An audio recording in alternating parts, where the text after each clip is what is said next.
Never bury your enemies alive.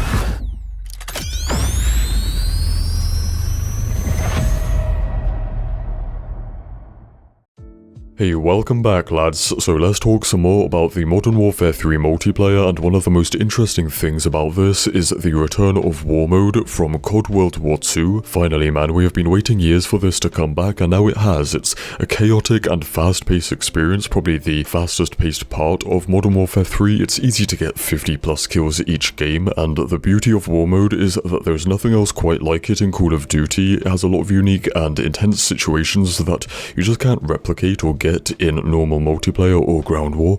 Not only is it returning for the first time in a long time, but it only ever existed in one other game, in COD World War 2, where it was amazing, outstanding even. It was probably one of the best things that COD multiplayer has done in the past 10 years, and here in Modern Warfare 3 it's very similar to that. It's very similar to what it was in World War 2, which is good news. They haven't tried to change it too much or reinvent it, and I think that's what we wanted, right? However, there is one thing that lets it down here in Modern Warfare 3. There's only the one map, only the one operation, so it could get pretty boring, pretty stale pretty quickly if Season 1 doesn't add in any DLC. Yeah, having only the one map at launch does kind of suck. However, it is understandable because we have the regular multiplayer and ground war and then war as like a bonus thing on top of it, so it just makes sense that one of those modes would receive less support than the others.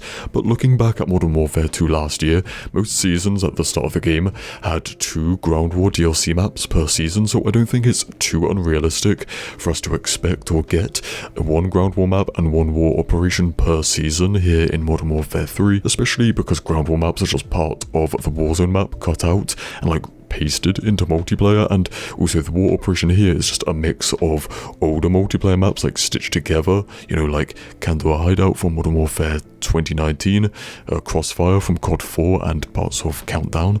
So yeah, it shouldn't be too hard is what I'm saying for them to support it with enough DLC. I mean, I would even be down to see some of those World War II operations being remastered or remade into a modern setting, like Operation Outbreak and Operation Griffin were by far the best, and I could definitely see Griffin. It would be kind of easy for them to just change it into being based in Siberia, you know, like part of this game, like the map Subbase, Derailed, and that Siberia mission in the campaign. You could see that map just easily changing to fit that. As for the original Operation Breakout, that was set in like a Normandy town in France after D-Day, so I could kind of see them doing it just like being set in Urzikstan somewhere in the Warzone map, like what the first map is, Operation Spearhead. Now there are a couple of other smaller issues I have with war. There's a lot of grenade spam, but that is just the nature of the mode. It's always like that. It's a constant earthquake on the map caused by all the grenades and explosions. And also yesterday I ran into a rather large game-breaking problem. The match I was in would just literally not end because my team were the attacking team and we were spawning too close to the tank, so the timer would just never run down, and the defending team knew what they were doing as well. So yeah, we were just literally stuck at this one part of escorting the tank for like 30 minutes. So I just got bored and started browsing Twitter on my phone, so then I got kicked for inactivity. So yeah, there's a bit of a problem with the objective and the spawn designs. It's a bit broken.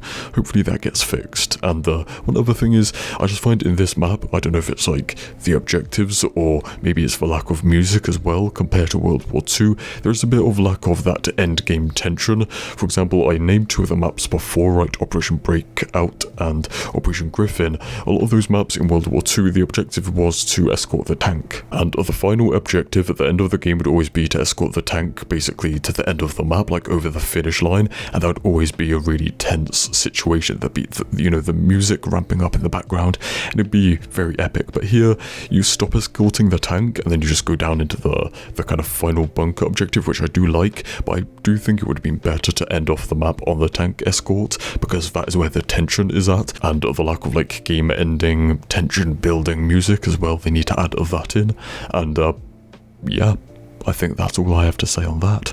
So stay spicy, and I'll see you in the next one. War Mode is poggers.